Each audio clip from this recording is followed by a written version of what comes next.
चलो करें फिर आगे। तो अब नेक्स्ट क्वेश्चन है एट्थ वाला। A 2 metre long is suspended with the help of two wires of equal length. One wire is of steel and its cross-sectional area is 0.1 centimeter square, and another wire of brass and its cross-sectional area is 0.2 centimeter square. If a load W is suspended from the rod and the stress produced in both the wires is same, then the ratio of tension in them will be. बताओ, ये तो easy question है, क्या होगा इसका? Eight question जो है, force की वैल्यू आपको बतानी है। टेंशन मतलब टेंशन फोर्स जो उसमें डेवलप होगा, जिसे आप डिफॉर्मिंग फोर्स भी कहते हो। स्ट्रेस में जो डिफॉर्मिंग फोर्स होता है वही टेंशन है। अच्छा, डी। और बाकी लोग डी किस किस ने नहीं करा ये?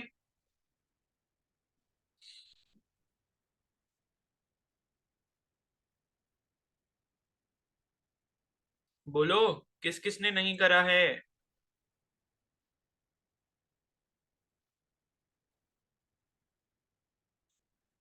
किया है तो आंसर बताओ, नहीं किया है तो बताओ कि नहीं किया है मैंने। अच्छा, नहीं किया है। क्यों नहीं किया है भाई? इतना इजी सा तो क्वेश्चन था। ये भी नहीं हो रहा है अब।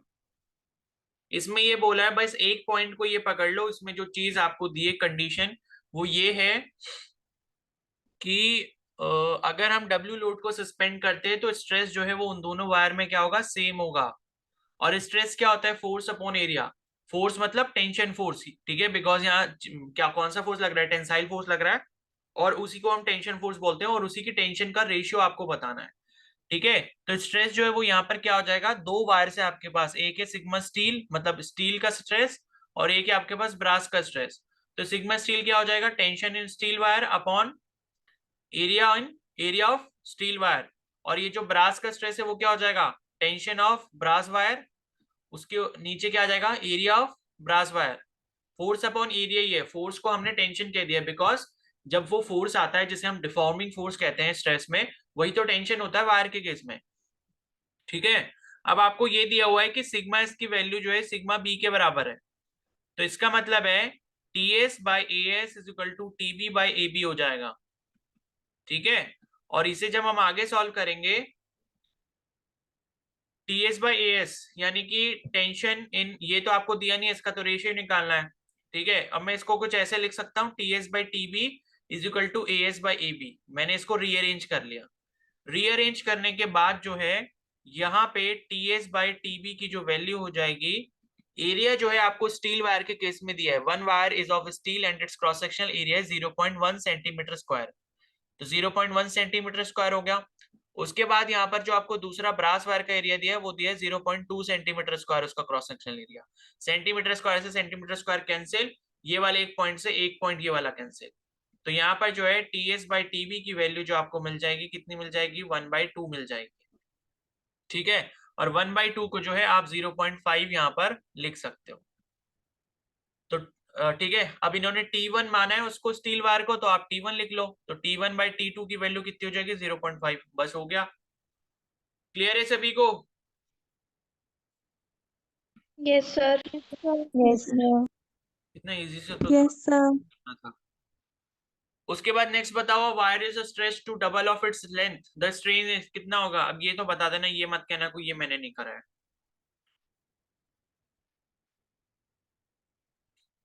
बी, ठीक है, 1 के बराबर होगा। कोई है जिसको ये क्वेश्चन नहीं आया? पहले लेंथ एल थी, फिर उसकी लेंथ बाद में डबल 2L हो गई, तो डेल्टा एल की वैल्यू क्या होगी? फाइनल माइनस इनिशियल, यानी कि एल के बराबर। और स्ट्रेन क्या होता है? Change in length upon original length, या change in dimension upon original dimension. Delta L की वैल्यू एल और ओरिजिनल डायमेंशन एल थी, तो कितना हो गया? 1 हो गया। बस, स्ट्रेन कितना आ गया? 1 आ गया। ठीक है, और इस 1 का मतलब पता है क्या है? 1 का मतलब क्या है? 100%, अगर आप परसेंट के टर्म्स में निकालना चाहते हो। अगर मान लो कभी भी आपको वैल्यू परसेंट में दी हो तो उसको आप 100 से मल्टीप्लाई कर देना। ठीक है, तो 1 इंटू 100 कितना हो गया? 100% हो गया। क्योंकि 100% को अगर आप फिर से वैल्यू मतलब न्यूमरल्स में लिखना चाहते हो तो 100% का मतलब क्या होता है? 100 डिवाइडेड बाई 100, यानी कि 1। ठीक है, ये जो सिंबल होता है ना परसेंट वाला, पर सेंट, परसेंट का मतलब क्या होता है, पर सेंट का मतलब क्या होता है 100, सेंट किसको कहते हैं, 100 को कहते हैं। तो पर 100 होता है, अगर 100% लिखा है मतलब 100 पर 100, ये होता है इसका मतलब। ठीक है, तो ये ध्यान रखना। उसके बाद नेक्स्ट है the length of a wire increases by 1% by a load of 2 kg weight, the linear strain produced in the wire will be. बताओ क्या होगा भाई, ये भी आसान है। सी।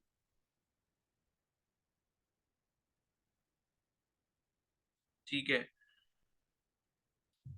तो देखो यहाँ पर क्या है, लेंथ आपको दिया है इसमें कि इंक्रीज होता है बाय 1%। ठीक है, यानी कि मतलब आपको स्ट्रेन की वैल्यू दी है, या इसकी वैल्यू दी है स्ट्रेन की 1%। ठीक है, फिर आपसे ये बोला है लोड जो है यानी कि फोर्स की जो वैल्यू है वो कितनी है, 2 kg वेट है। ठीक है, उसके बाद है the linear strain produce in the wire is, एक सेकेंड, ये स्ट्रेन नहीं है, length of a wire increases by 1%। ठीक है, ये डेल्टा एल की वैल्यू है। ठीक है, तो ये आपको दिया है, और क्या दिया है इसमें,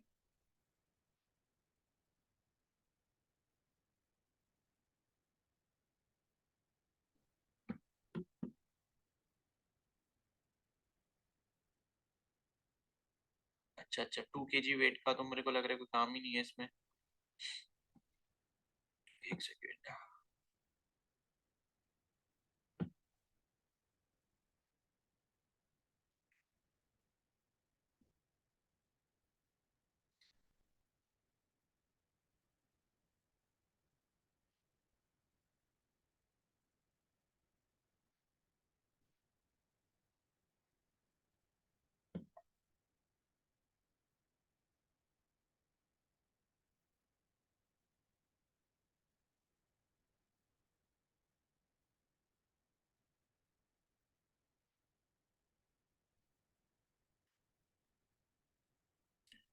ठीक है ठीक है, तो देखो फोर्स का तो इसमें कोई काम है नहीं, बिकॉज आपको लीनियर स्ट्रेन की वैल्यू निकालनी है, वो तो बस जबरदस्ती ऐसे दिया हुआ है। अगर यहाँ एरिया दिया होता, फिर अगर आपसे स्ट्रेस वगैरह पूछा होता तो आप इससे निकाल सकते थे। तो यहाँ पर क्या चेंज इन लेंथ आपको दिया 1% ऑफ एल, इस तरीके से दिया हुआ है। ठीक है,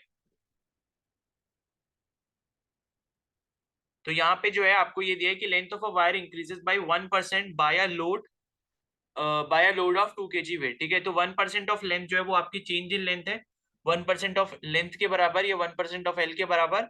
एंड उसके बाद ओरिजिनल लेंथ आपको एल दी है, तो आपको स्ट्रेन बताना है। तो स्ट्रेन क्या हो जाता है, change in length upon original length हो जाता है।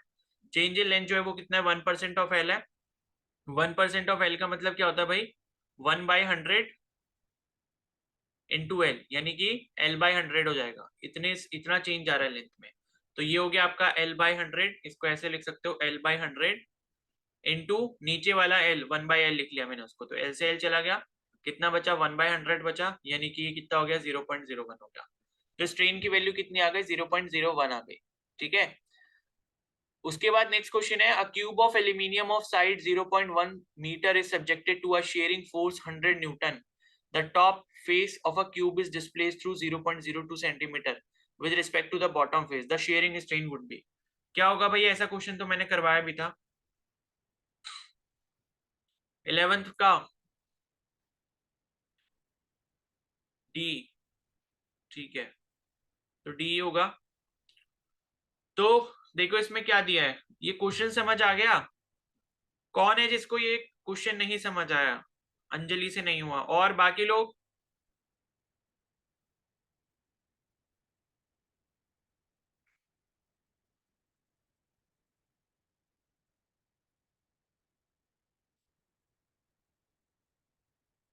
अच्छा नहीं क्या, अच्छा ये बताओ, ये अंजलि कौन सी वाली अंजलि है, ये अंजलि आर्यन है या अंजलि प्रजापति है, बताना अंजलि, कौन सी वाली अंजलि हो। अच्छा ठीक है, तो भाई पूरा नाम लिख लो ना अपना, मेरे को समझ नहीं आता।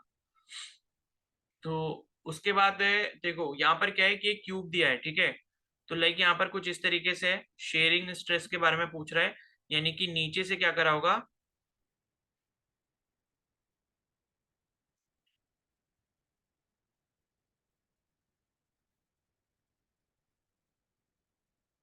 मान लो इस तरीके का क्यूब है। ठीक है, और ये इसका नीचे वाला सरफेस है।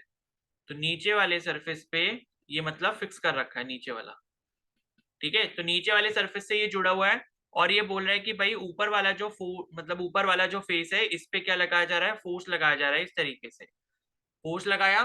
तो यहाँ बोला है cube of aluminium of side 0.1 metre, इसकी जो साइड है क्यूब की वो कितनी दी है, 0.1 मीटर की दी है, ठीक है। Is subjected to a shearing force of 100 newton. अब ये जो फोर्स लग रहा है, शेयरिंग फोर्स जो लग रहा है यहाँ पे, वो कितना लग रहा है, 100 न्यूटन के बराबर लग रहा है। और उसके बाद ये बोला है the top face of the cube is displaced through 0.02 centimetre. अब इसका थोड़ा सा डिस्प्लेसमेंट हो गया, कहने का मतलब ये है कि पहले मान लो ये क्यूब इसके ऊपर ऐसे रखा था और हमने इसके ऊपर ऐसे करके फोर्स लगाया, तो अब जो फाइनल कंडीशन बन गई इसकी वो कैसी बन जाएगी, ऐसी बन जाएगी, ठीक है। मतलब क्या हुआ, नीचे से तो फिक्स रखा हुआ है हमने, यहाँ पर नीचे वाला फेस इसका फिक्स है, ऊपर वाले पे अगर हमने फोर्स लगाया तो इतना डिस्प्लेसमेंट हो गया, यानी कि इसका एक्सेस जो है वो चेंज हो गया, ठीक है। और ये कितने से हुआ है, 0.02 सेंटीमीटर से हुआ है। तो मैं क्या करता हूं, अगर यहाँ पर एक परपेंडिकुलर लाइन ड्रॉ कर देता हूं जहां से ये शुरू हो रहा है, तो इसका जो डिस्प्लेसमेंट है वो डिस्प्लेसमेंट कितना हो जाएगा, ये वाला हो जाएगा जो मैंने ये रेड से ड्रॉ किया है। ये आपका डिस्प्लेसमेंट हो गया और यही डिस्प्लेसमेंट को हम क्या कहते थे, डेल्टा एक्स कहते हैं। डेल्टा एक्स की वैल्यू कितनी है, 0.02 सेंटीमीटर के बराबर है with respect to the bottom face. अब आपसे पूछा शेयरिंग स्ट्रेन कितना होता है, तो शेयरिंग स्ट्रेन जो होता है वो कितना होता है, वो होता है आपका 10 फाई या फिर फाई बोल लो, ठीक है। बिकॉज हमने ये पढ़ा था कि भाई फाई की बहुत छोटी वैल्यू होती है, इसलिए 10 फाई को हम फाई के बराबर मान लेते, तो फाई लिख लिया मैंने। फाई के कितने के बराबर हो जाएगा, डेल्टा एक्स बाय एल के बराबर हो जाएगा। अब एल यहाँ पर क्या होगा, एल का मतलब है जो ये वाली साइड है इसकी क्यूब की, क्योंकि भाई यहाँ पर ये जो चीज रही होगी, ये क्यूब की लेंथ तो थी ये वाली जो साइड थी, तो डेल एक्स बाई एल हो गई, यानी कि ये 0.02 हो गया डिवाइडेड बाय 0.1 मीटर था, सॉरी 0.02 सेंटीमीटर है वो, ठीक है। तो इसको सेंटीमीटर को मैं मीटर में चेंज कर लेता हूं, तो क्या करना पड़ेगा, 10⁻⁻² से मल्टीप्लाई करना पड़ेगा, और नीचे वाला तो आपका 0.1 मीटर के बराबर ही है, ठीक है। ओके, तो ये जो है ये कितना हो जाएगा, 0 पॉइंट कुछ गलत तो नहीं दिया है इसमें,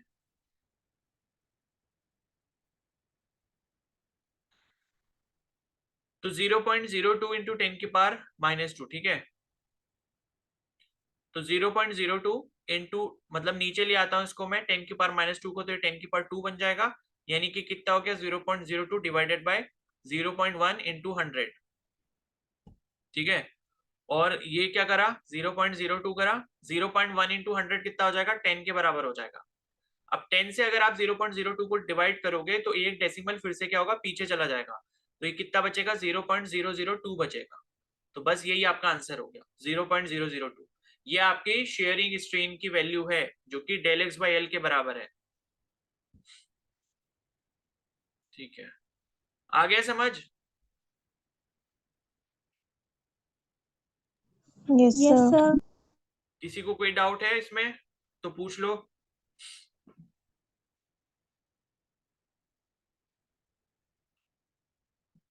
ठीक है, नहीं है तो चलो, अब नेक्स्ट क्वेश्चन है यहाँ पे, A uniform cube is subjected to volume compression if each side is decreased by 1%, then bulk strain is, ठीक है। दिखने में क्वेश्चन काफी छोटा सा लग रहा है, लेकिन काफी सारे लॉजिक है जो इसके पीछे यूज होंगे। तो इसमें ये है कि भाई एक यूनिफॉर्म क्यूब है, मतलब ऊपर जैसी कंडीशन हो गई, ये आपने क्या बनाया, एक क्यूब बनाया, ठीक है। ये क्यूब हो गया और इसमें क्या लग रहा है, वॉल्यूम कंप्रेशन। वॉल्यूम कंप्रेशन का मतलब हर फेस के ऊपर से इस पे फोर्स लगाया जा रहा है। ये हो गए 4 फेसेस, एक ये वाला फेस हो गया और एक ये वाला फेस हो गया, तो ये टोटल आपके 6 फेसेस हो गए, जिसपे एफ एफ एफ ये सारे फोर्सेस आप मान सकते हो। और इस पे क्या लग रहा है, वॉल्यूम कंप्रेशन लग रहा है। वॉल्यूम कंप्रेशन मतलब इसको, मतलब इसके 6 फेसेस से लोड लगा के दबाया जा रहा है, ठीक है। और ये बोला है कि if each side is decrease by 1%, her side जो है आपकी 1% से डिक्रीज यहाँ पर अगर हो जाती है तो यहाँ पे बल्क स्ट्रेन की वैल्यू क्या होगी? तो बल्क स्ट्रेन जो होता है या वॉल्यूमेट्रिक स्ट्रेन जो होता है वो क्या होता है? डेल वी बाई वी, यानी कि change in volume upon original volume, ये होता है। ठीक है, और यहाँ पर जो आपको दिया हुआ है, मतलब क्या दिया है? Percentage change in if each side is decrease by 1%। ठीक है, हर साइड जो है वो यहाँ पर अगर 1% से डिक्रीज होती है तब आपको इसकी वैल्यू बतानी है। क्लियर है? तो यहाँ पर आपको जो वैल्यू दी है वो आपको दी है डेल एल बाई एल की जो वैल्यू दी है वो 1% दी है। मतलब जो चेंज इन लेंथ है वो 1% हो रहा है किसका? मतलब इसको ऐसे समझ सकते हो, चेंज इन लेंथ जो है वो कितना है? 1% ऑफ एल है। तो मैं इसको ऐसे भी लिख सकता हूँ, डेल एल बाई एल की वैल्यू कितनी है? 1%। ठीक है, तो चेंज इन लेंथ जो हो रहा है वो 1% ऑफ लेंथ है if each side is decrease by 1%। तो डेल्टा एल की वैल्यू 1% ऑफ एल के बराबर है, तो डेल्टा एल बाय एल कितना हो जाएगा? 1% के बराबर हो जाएगा। आई होप आपको इतना क्लियर हो गया होगा। ठीक है, अब आपको एक चीज यहाँ पर ये समझनी है कि हमारे पास जो वॉल्यूम होता है क्यूब का, अगर मैं इसकी लेंथ जो है वो एल के बराबर कंसीडर कर रहा हूँ, ठीक है, इसकी जो साइड है वो अगर मैं लेंथ एल के बराबर कंसीडर कर रहा हूँ, तो वॉल्यूम यहाँ पर मेरा एल क्यूब के बराबर हो जाएगा। ऊपर जैसे अभी हमने देखा था साइड क्यूब के बराबर होता है। ठीक है, तो यहाँ पर देखो एक कॉन्सेप्ट यूज होता है जो कि बेसिकली एरर वाला कॉन्सेप्ट है। ये हमने पढ़ा नहीं है, ठीक है, क्योंकि ये टॉपिक जो अब हट चुका है। तो यूनिट्स एंड मेजरमेंट में यूनिट्स एंड मेजरमेंट वाले चैप्टर में ही था ये। परसेंटेज स्ट्रेन मतलब परसेंटेज एरर का एक टॉपिक होता है वहां पे। ठीक है, परसेंटेज एरर। तो वहां पर क्या होता है, जैसे आपको यहाँ पर समझना ये है कि अगर किसी में भी कोई ऐसा रिलेशन है, कोई एक क्वांटिटी है एंड उसका रिलेशन कुछ ऐसा है कि उसमें क्या आ रही है? पावर आ रही है। ठीक है, तो यहाँ पे जो परसेंटेज स्ट्रेन होता है, मतलब सॉरी परसेंटेज जो एरर होता है, परसेंटेज एरर कैसे निकालते हैं? ये ऐसे करके, मतलब डेल वी बाई वी, इसको हम बोलते हैं परसेंटेज एरर। तो ये जो हो जाएगा वो आपका डेल एल बाई एल हो जाएगा, लेकिन इसका 3 टाइम्स होगा। कहने का मतलब ये कि अगर लाइक आपको इस तरीके का कोई भी रिलेशन दिया एंड उसमें ऊपर क्या है? पावर दी है, तो वो पावर आके क्या हो जाती है? मल्टीप्लाई हो जाती है। बस ये चीज आपको ध्यान रखनी है, पावर क्या हो जाती है? मल्टीप्लाई हो जाती है। अगर हम उसके मतलब क्या निकाल रहे हैं? परसेंटेज एरर निकाल रहे हैं। ठीक है, तो ये हो गया। एंड उसके बाद यहाँ पर क्या है? अब आपको ये सारी चीजें पता ही है। ठीक है, ये जो परसेंटेज चेंज हमने निकाला है 3 टाइम्स ऑफ दिस हो गया। तो डेल वी बाई वी की अगर हम वैल्यू, हम इसी को हम निकालना चाहते हैं, तो ये कितना हो जाएगा? 3। और डेल एल बाई एल की वैल्यू अभी हमने देखी कितनी है? 1% के बराबर है। 1% को अगर आप न्यूमरल में चेंज करोगे तो 1 डिवाइडेड बाई 100 हो जाएगा, जो कि कितने के बराबर हो जाएगा? 0.01 के बराबर हो जाएगा। ठीक है, तो ये हो जाएगा 3 इंटू 0.01 और ये हो जाएगा 0.03 के बराबर। तो डेल वी बाई वी यानी कि परसेंटेज स्ट्रेन जो आपका वॉल्यूम में है, सॉरी परसेंटेज नहीं, मतलब चेंज इन स्ट्रेन या चेंज इन वॉल्यूम जो है पर यूनिट वॉल्यूम, यानी कि जो वॉल्यूमेट्रिक स्ट्रेन की वैल्यू वो आपकी 0.03 के बराबर आ जाएगी। तो इस तरीके से आपको इस टाइप के क्वेश्चन करने होते हैं। ठीक है, आगे सभी को समझ? Yes, sir. बस ये ध्यान रखना कि Yes. ये फॉर्मूला होता है, अगर पावर जो होगी वो पावर आपके आगे आके मल्टीप्लाई में हो जाती है। बस इतना आपको ध्यान रखना है।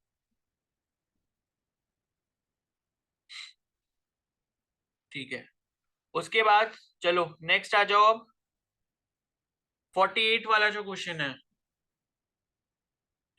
the linear portion of a stress strain curve obeys Hooke's law. The upper limit of this linear curve represent, क्या रिप्रेजेंट करते भाई? लीनियर पोर्शन वाला जो है, लीनियर का मतलब कि जो स्ट्रेट लाइन आपकी जा रही होती है।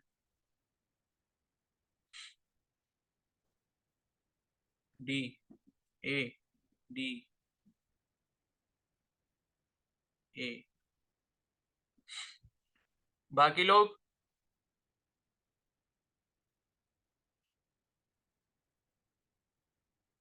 कोई कह रहा है डी, कोई कह रहा है ए। ठीक है, तो इसका राइट आंसर होगा डी। ठीक है, अब डी क्यों होगा? देखो जो मैंने आपको स्ट्रेस स्ट्रेन कर्व पढ़ाया था इस तरीके से था, इधर स्ट्रेस था, इधर आपका स्ट्रेन था। तो पहले क्या होता है? पहले यहाँ पर इस तरीके से आपकी एकदम सीधी लाइन जाती है, एंड सीधी लाइन जाने के बाद यहाँ पर थोड़ा सा इस तरीके से कर्व होता है, एंड कर्व होने के बाद फिर इस तरीके से कुछ इस तरीके से ऐसे आगे जाती है। ठीक है, तो यहाँ पर क्या ये बोल रहा है क्वेश्चन में कि जो लीनियर पोर्शन होता है हुक्स लॉ का, उसकी जो अपर लिमिट होती है, तो लीनियर पोर्शन मतलब जो सीधी लाइन जा रही है यहाँ तक, और इसके बाद यहाँ पर जो इसका मतलब इसका जो अपर पॉइंट आएगा, मतलब यहाँ पर, इसको हम बोलते हैं प्रोपोर्शनल लिमिट। ठीक है, अगर आप ये क्वेश्चन नहीं कर पा रहे, इसका मतलब आपने ग्राफ सही से नहीं पढ़ा। तो मैं एक बार ग्राफ दिखा भी देता हूं, ऊपर था हमारा,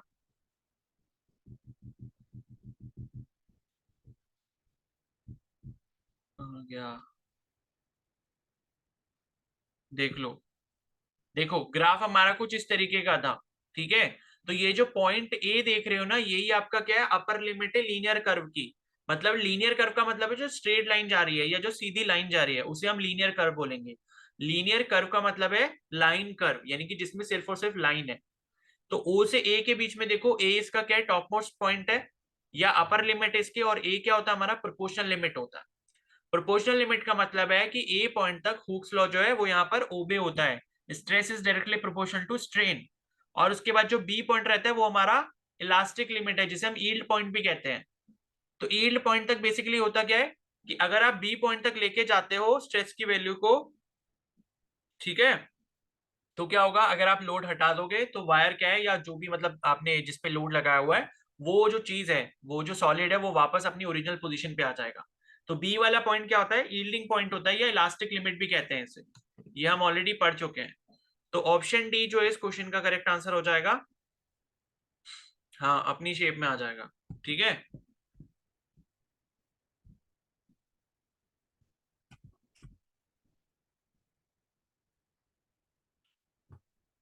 तो इसका आंसर क्या हो गया, ऑप्शन डी। फिर नेक्स्ट है यहाँ पे, within the elastic limit the corresponding stress is known as, क्या कहते हैं भाई, इलास्टिक लिमिट में जो स्ट्रेस होता है। बी, अब फिर से बी बता रहे हो, अच्छा ठीक है ठीक है, हाँ ठीक है, यील्ड स्ट्रेंथ कहते हैं। ठीक है, यील्ड पॉइंट जो आपका फाइनल पॉइंट हो गया, जहां तक इलास्टिक लिमिट रहती है, वो यील्ड पॉइंट हो गया। और यील्ड स्ट्रेंथ क्या हो गया, वो वाली स्ट्रेस की वैल्यू जहां तक इलास्टिक लिमिट रहती है। और अल्टीमेट स्ट्रेस क्या होता है, जहां पर आपका फ्रैक्चर पॉइंट आता है। ठीक है, तो वो होता है आपका अल्टीमेट स्ट्रेस वैल्यू, मतलब फ्रैक्चर पॉइंट से थोड़ा पहले जो ऊपर की तरफ आता है, मैक्सिमम वैल्यू जाती है। और उसके बाद क्या होता है, मतलब अल्टीमेट स्ट्रेंथ या अल्टीमेट स्ट्रेस के बाद क्या होता है, अगर आप लोड को कम करना भी चालू करते हो, तो स्ट्रेन की वैल्यू धीरे धीरे बढ़ती रहती है, और फिर आता है फाइनल आपका फ्रैक्चर पॉइंट। ये हमने पढ़ा था। ठीक है, तो नेक्स्ट है यहाँ पे, a graph is plotted between the stress which is equal in magnitude to the applied force per unit area and the strain produced of a metal is shown in figure. So from the graph we can see in the region from O to A the curve is linear, in this region Hooke's law is obeyed, thus from O to A the solid body behaves as an, क्या होगा भाई, ए। ठीक है, elastic, elastic body, क्योंकि ओ से ए या ओ से B तक, बी तक भी अगर लिखा होता ना यहाँ पे, तब भी आपका इलास्टिक बॉडी ही होती। ठीक है, ऑप्शन ए जो है उसका करेक्ट आंसर हो जाएगा। तो नेक्स्ट इसके बाद, द स्ट्रेस स्ट्रेन ग्राफ और material A and B are shown in figure first and second. और आपको ये दिया है कि थीटा की वैल्यू जो है वो लेस देन अल्फा है। तो आपको ये बताना है, the graph are drawn to the same scale which of the two is the stronger material. कैसे बताओगे भाई, क्या होगा इसका आंसर।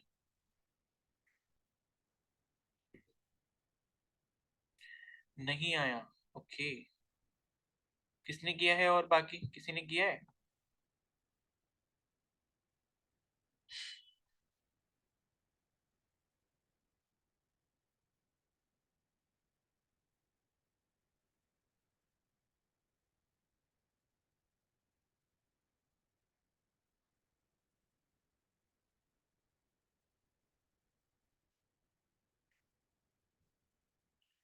देखो यहाँ पर आपको ये करना कैसे होगा, देखो पहले आपसे ये पूछा है कि भाई, क्वेश्चन ये पूछा है कि इनमें से कौन सा स्ट्रॉन्गर मटेरियल होगा।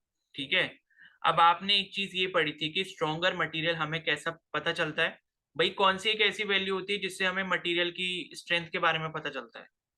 कोई एक कांस्टेंट पढ़ा था हमने, बोलो। Young's modulus. हाँ, यंग्स मॉडुलस। ठीक है, वाई। तो यंग्स मॉडुलस बोलो या कोई भी बोलो, आप बल्क मॉडुलस बोलो या मॉडुलस ऑफ रिजिडिटी बोलो, कोई भी मॉडुलस बोलो, ठीक है, मतलब केसेस अलग अलग हो सकते हैं। ये आपका टेंसाइल या कंप्रेसिव स्ट्रेस में होता है, ये आपका वॉल्यूमेट्रिक स्ट्रेस में होता है, ये वाला आपका शेयर स्ट्रेस में होता है, ठीक है। तो हम कोई भी बोल सकते हैं, लेकिन हम जनरली कंसीडर इसी वाले केस को मान के चलते हैं कि हम कंडीशन के मान रहे हैं, टेंसाइल स्ट्रेस की कंडीशन मान रहे हैं। तो उस केस में जितना ज्यादा वाई का वैल्यू होगा, ठीक है, जैसे हमने क्या पढ़ा था, किसकी वैल्यू ज्यादा थी, स्टील की वैल्यू ज्यादा थी, एल्यूमिनियम की थोड़ी कम थी, कॉपर की कम थी, ठीक है। तो हमने पढ़ा था कि भाई वाई की वैल्यू जितनी ज्यादा, उतना ज्यादा क्या होगा, मटेरियल स्ट्रांग होगा, उतना ज्यादा क्या है उसमें, मतलब डिफॉर्मेशन कम आएगा, ठीक है। तो हमें ये पता चल गया वाई की वैल्यू जितनी ज्यादा, उतनी ज्यादा क्या होगा, मटेरियल क्या होगा, स्ट्रांग होगा। अब आपको ये पता है, ये जो वाई होता है, वाई क्या होता है, स्ट्रेस अपॉन स्ट्रेन होता है,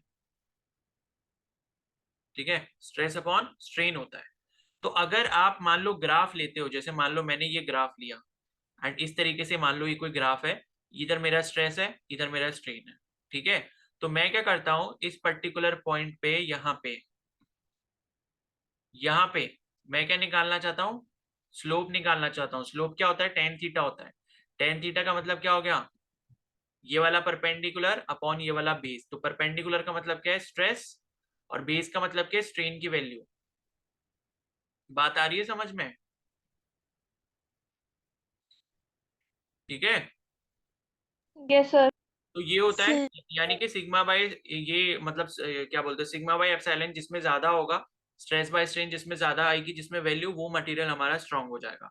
अब आपको यहाँ पर क्या दिया है कि इसमें जो मटेरियल आपको दिया है, इन्होंने पहले से ही उस चीज में ये बता दिया कि भाई दो ग्राफ आपको इस तरीके से दिए हुए हैं।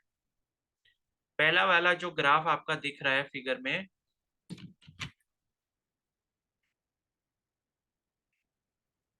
वो कुछ इस तरीके का है, ठीक है।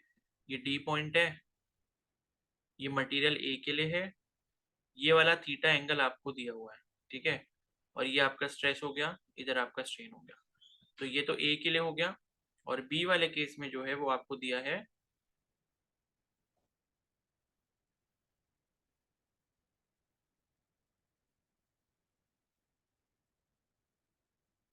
ये आपको बी वाला ग्राफ दिया हुआ, और इसमें ये जो वैल्यू दी है, ये आपको दी है अल्फा वैल्यू, ठीक है।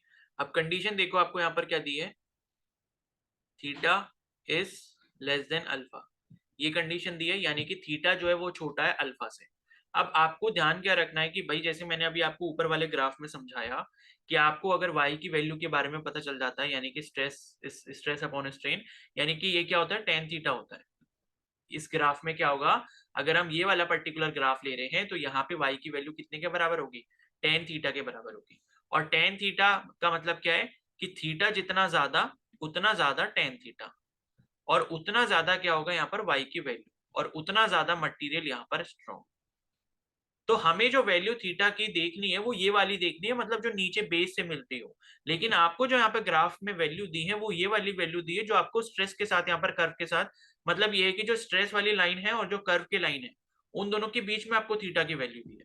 लेकिन ऊपर जो मैंने आपको समझाया, वो वहां पर उस तरीके से आपकी जो थीटा की वैल्यू है, वो स्ट्रेन वाली जो लाइन है, हॉरिजॉन्टल लाइन, और जो आपका कर्व बन रहा है उसके बीच में होनी चाहिए, ठीक है। तो इसको सिंपल करने के लिए आप क्या कर सकते हो, आप अपने मन से मान लो, इन्होंने जैसे कंडीशन आपको ये दी है कि थीटा जो है वो आपका अल्फा से छोटा है, तो थीटा को आपने क्या मान लिया यहाँ पर, सपोज 60 डिग्री मान लिया, और अल्फा को जो है, 60 मत मान, थीटा को जो है आपने मान लो 30 डिग्री मान लिया, और इस अल्फा की वैल्यू को आपने 60 डिग्री मान लिया, बस मान लो, ठीक है। तो थीटा की वैल्यू मैंने सपोज अगर इधर 30 डिग्री लिख दी, और अल्फा की वैल्यू मान लो मैंने इधर 60 डिग्री लिख दी, तो ये वाली जो वैल्यू है, यानी कि जो बचा हुआ इधर को एंगल होगा, वो कितना बचेगा, इधर 60 डिग्री बच जाएगा, और इधर जो एंगल बच जाएगा कितना बच जाएगा, 30 डिग्री बच जाएगा। बस मेरे को यही वाली वैल्यू चाहिए थी, ठीक है। तो अभी हमने ऊपर क्या देखा, क्या देखा था भाई, एक सेकेंड, हाँ।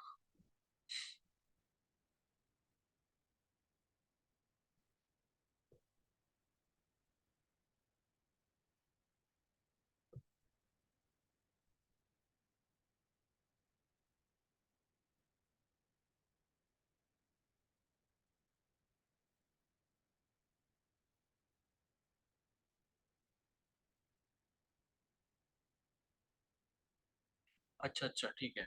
अच्छा ये बताओ कि 1060 की वैल्यू कितनी हो गई? ये हो गई आपकी √3, और 1030 की जो वैल्यू है वो हो गई आपकी 3/2, 1/2, 1/√3।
चलो इसे मैं बाद में बताऊंगा, फिर थोड़ा सा कंफ्यूजन हो गया मेरे को, ठीक है।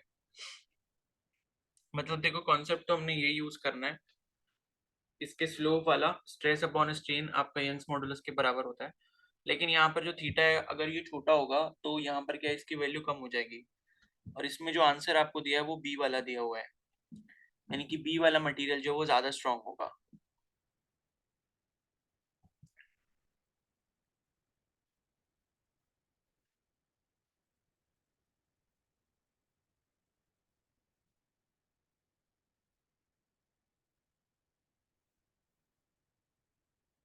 ठीक है, तो मैं चलो इसको छोड़ो, ये वाला जो मैंने आपको बताया ये वाला छोड़ो अभी, इसको मैं देख लूंगा। मतलब आप इसको कुछ ऐसे भी समझ सकते हो इस क्वेश्चन को, कि बेसिकली ये जो दोनों ग्राफ दिए हुए हैं ना, तो इस ग्राफ में अगर आप बी वाला ग्राफ देखोगे तो उस बी वाले ग्राफ में क्या है, आपको जो लीनियर वाला पोर्शन दिख रहा है, यानी कि जो लीनियर कर्व है। लीनियर कर्व मतलब कि जो स्ट्रेट लाइन है जिसमें हुक्स लॉ फॉलो होता है, जो कि stress is directly proportional to strain है। तो वो लेंथ जो है वो आपको यहाँ पर बी वाले केस में ज्यादा दी हुई है।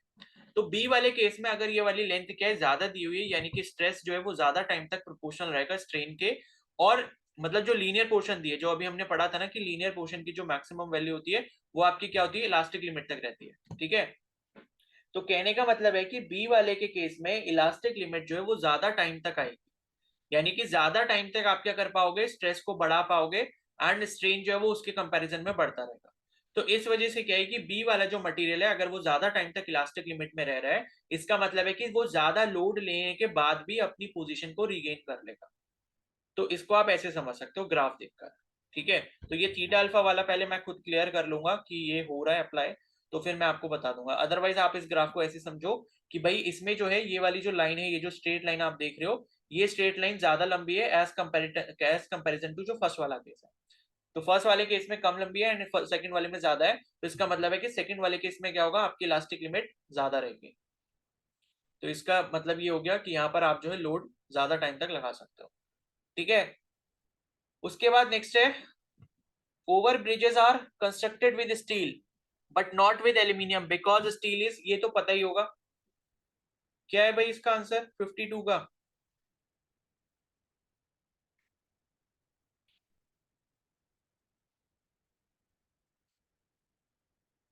ए, ठीक है। तो इसका आंसर तो पता ही है, पहले से मैंने बता रखा है, स्टील क्या आपका ज्यादा इलास्टिक होता है एल्यूमिनियम से, ठीक है। तो स्टील ओवर ब्रिजेस जो होते हैं, ओवर ब्रिज का मतलब ये है कि लाइक कोई नदी है, कोई नदी के ऊपर अगर आप ब्रिज बना रहे हो तो उस ब्रिज को हम स्टील का बनाएंगे ना कि एल्यूमिनियम का। अब वो इसलिए क्योंकि स्टील क्या है, ज्यादा इलास्टिक है। अब कहने का मतलब ये है कि स्टील वाले ब्रिज के ऊपर जब लोग चल रहे होंगे, गाड़ियां चल रही होंगी, तो क्या होगा, उसमें थोड़ा सा क्या होगा, डिफ्लेक्शन जैसा आएगा। मतलब पहले आपका ब्रिज बिल्कुल सीधा था, इस पे आपने क्या करा, लोड अप्लाई करा, ठीक है। यहाँ पर आप क्या कर रहे हो, लोड अप्लाई कर रहे हो। तो लोड अप्लाई करने के बाद क्या है, ये ब्रिज हल्का सा बेंड होगा, ठीक है। बेंड होने का मतलब क्या है, इसमें डिफ्लेक्शन आएगा। लेकिन क्या है, अब इस पे क्या है, मान लो लोग चल रहे हैं, गाड़ियां चल रही हैं इस तरीके से। अब ये गाड़ियां वाड़ियां जब हट जाएंगी, हटने के बाद वापस से क्या होगा, ब्रिज बिल्कुल सीधा हो जाएगा। तो कहने का मतलब है कि लोड लगेगा, लेकिन इलास्टिसिटी की प्रॉपर्टी की वजह से क्या होगा, ज्यादा लोड लगने पर भी ये अपनी पोजीशन को रिगेन कर लेगा।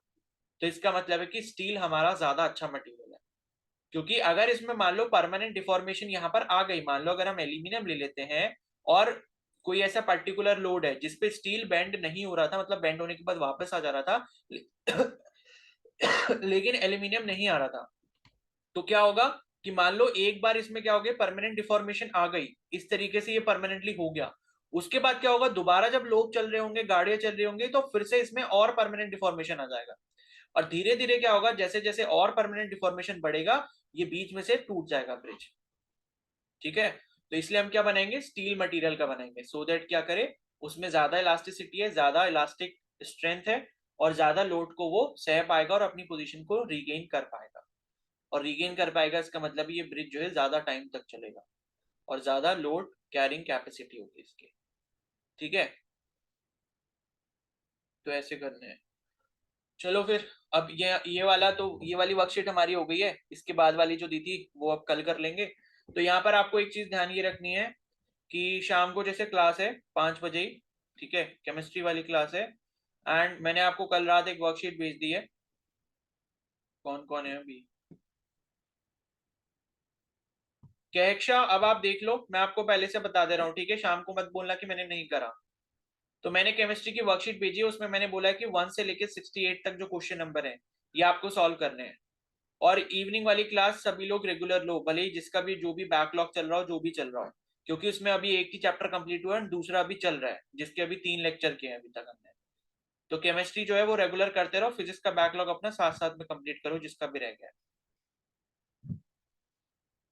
ठीक है, तो क्वेश्चन नंबर 1 to 68 सभी को सॉल्व करने हैं क्लास में आने से पहले पहले, तो दिन भर का पूरा टाइम है आप लोगों के पास, तो उसको कर लेना, और वो क्वेश्चन सिर्फ उसी बेसिस पर है जो हमने 3 लेक्चर अभी तक ऑलरेडी कंप्लीट कर लिए। ठीक है, तो चलो फिर अब आप क्लास लीव कर सकते हो, शाम को मिलते हैं फिर केमिस्ट्री वाली क्लास में।